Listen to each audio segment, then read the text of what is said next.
Gracias. Bueno, en primer lugar, gracias por invitarme a estas jornadas que para mí son mucho más importantes quizá que para el resto por la parte que me toca, ¿no? Bueno, yo os contaría que hace 6 años nuestra única hija se suicidó, acababa de cumplir 18 años y yo soy el ejemplo de que le puede pasar a cualquiera, porque no había una patología previa y, y sobre todo por lo más importante, porque no sabíamos qué era lo que teníamos que ver. No lo sabíamos nosotros, no lo sabían ni evidentemente sus compañeros, creo que no lo sabía ninguno de sus profesores, porque después nos enteramos que ella había sido el sexto caso en 6 años y ninguno de los padres nos habíamos enterado, nadie del instituto había dicho nada.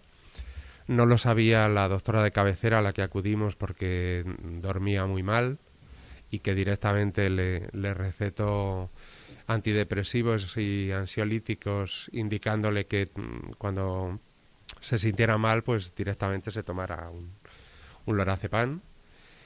Y no lo sabía tampoco el psicólogo al que acudimos en cuanto ella nos dijo lo único que nos comunicó, que es que no sabía qué le pasaba, que no podía estudiar. Y claro, después de un tiempo prudencial largo, de que yo estimo casi en 2 años de shock, después de perder a nuestra única hija, con la que teníamos una relación fabulosa y que nos dejó bien claro en una carta que su lugar donde se encontraba segura era en casa y que no nos había contado nada para protegernos, empezamos como casi todos los supervivientes a tratar de buscar respuesta a qué había pasado, qué se nos había escapado, en qué medida no habíamos sabido cumplir las expectativas de padres y a conocer el suicidio. Y descubrimos esto que os acabo de contar, ¿no? Que la mayoría de psicólogos no tienen una formación experta en prevención de suicidio. Algo ha cambiado, pero todavía la gran mayoría no lo tiene.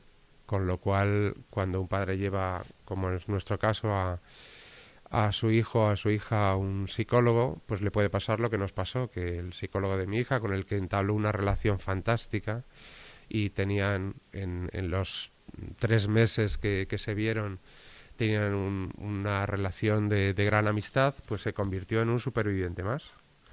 Porque esa misma noche yo le llamé para comunicarle que Ariadna se había suicidado, ¿no? Que había perdido a un paciente y que no había sabido ver qué era lo que estaba esperando. Como digo, a partir de ese momento nosotros lo que hicimos fue tratar de conocer el suicidio en toda su dimensión y ver por qué la mayoría de padres no tenían ninguna idea, no teníamos nada para saber. A lo mejor no íbamos a poder solucionar todos los casos, ¿no? Pero nos hubiera gustado saber que teníamos que estar un poco más pendientes, ¿no? Como lo estábamos con las drogas, como lo estamos con el sexo, como lo están los adultos con el cáncer, que de repente ya hablamos de que alguien tiene cáncer y durante mucho tiempo le hemos callado, y que esto tenía que hablarse, ¿no?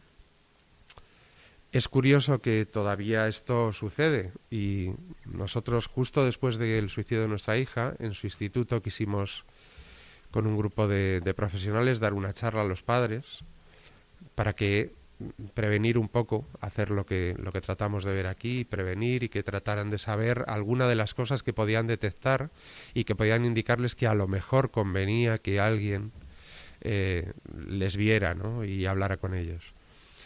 Bueno, en principio la dirección del instituto se negó a prestarnos el centro para hacerlo, tuvimos que buscar un local, pero bueno, eso es una anécdota. Evidentemente vinieron muchos padres porque nos conocían a nuestra hija, supongo que también para ver qué más se podían enterar y bueno, nadie tenía ningún problema.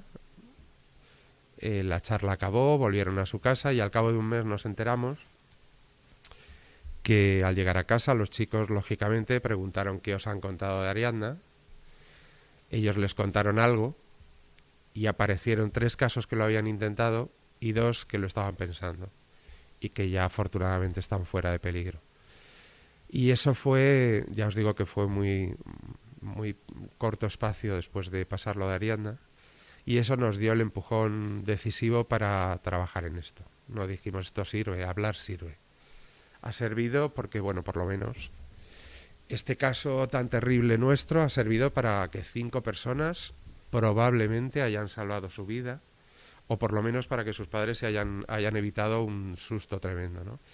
Y esto ha seguido en las pocas ocasiones, tengo que decir que poquísimas ocasiones en que nos permiten hablar con adolescentes, algún instituto, siempre que lo que yo suelo hacer, como digo, es un poco contar mi caso, hacerles ver lo que queda después de un suicidio, que creo que en muchos casos sirve para mucho, les hace ver una realidad de, yo digo siempre, de la inmensa mentira que es la depresión, ¿no? De cómo lo que quieres es engañarte constantemente para que pienses, por ejemplo, que de esa manera lo que piensan casi todos, ¿no?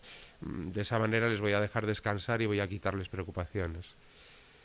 Y bueno, sirve, y las pocas veces, como digo, que esto pasa, hemos podido detectar que después de contar mi historia, o justo casi al poco de empezar, algunos de los adolescentes se echan a llorar o incluso tienen que salirse, ¿no?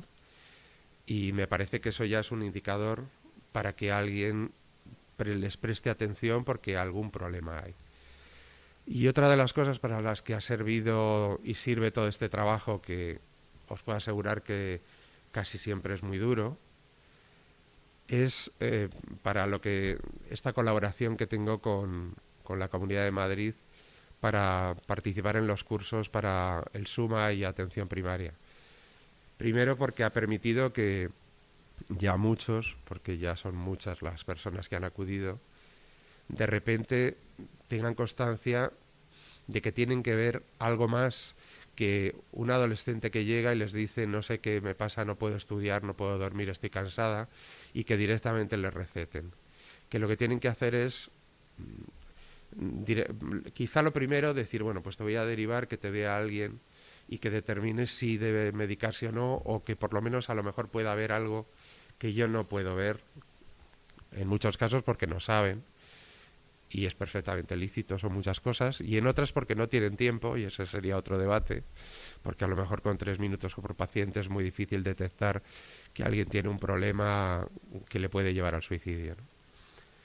Y otra de las facetas es en el SUMA poderles decir qué cosas necesitamos los supervivientes,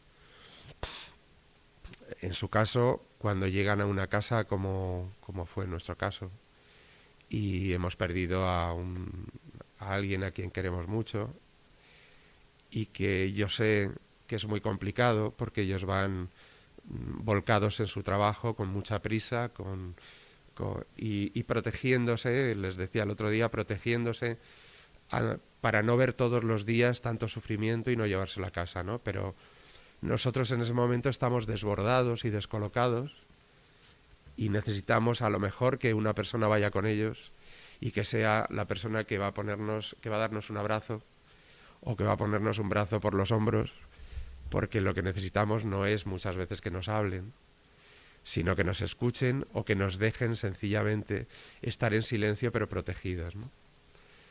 Y ese es otro elemento del que hay que tener, al que hay que tener en cuenta, ¿no?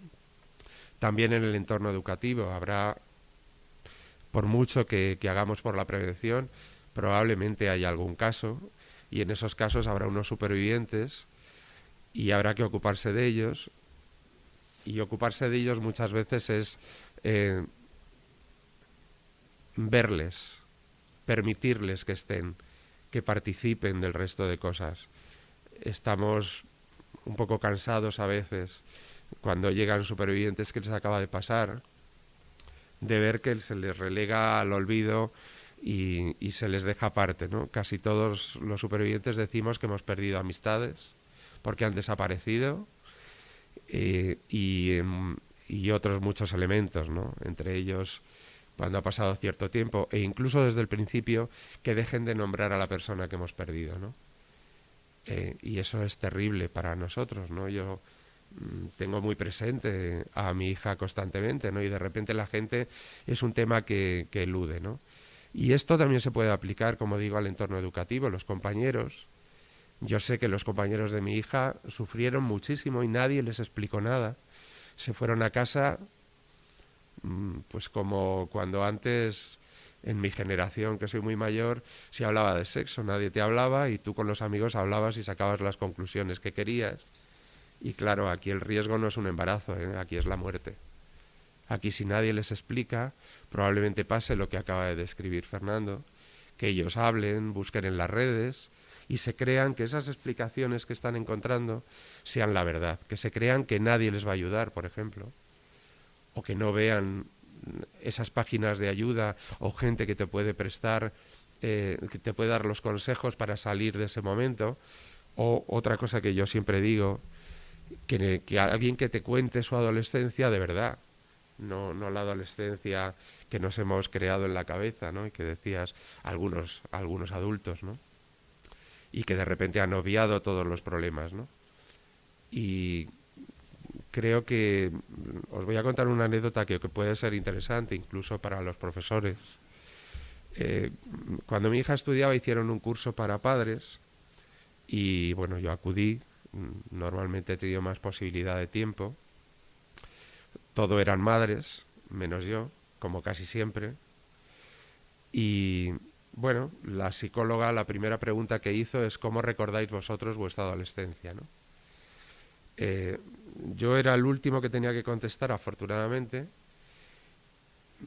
La mayoría eran de mi edad, de mi generación, y me resultó muy curioso porque ninguna de las mujeres que yo tenía delante había tenido ninguno de los problemas que yo conocía en todas mis amigas. Habían tenido todas una adolescencia maravillosa. Y claro, yo recordaba a mis amigas cambiándose en las escaleras, maquillándose en la calle, teniendo broncas por llegar tarde, eh, subiéndose la falda para que fuera más corta del uniforme.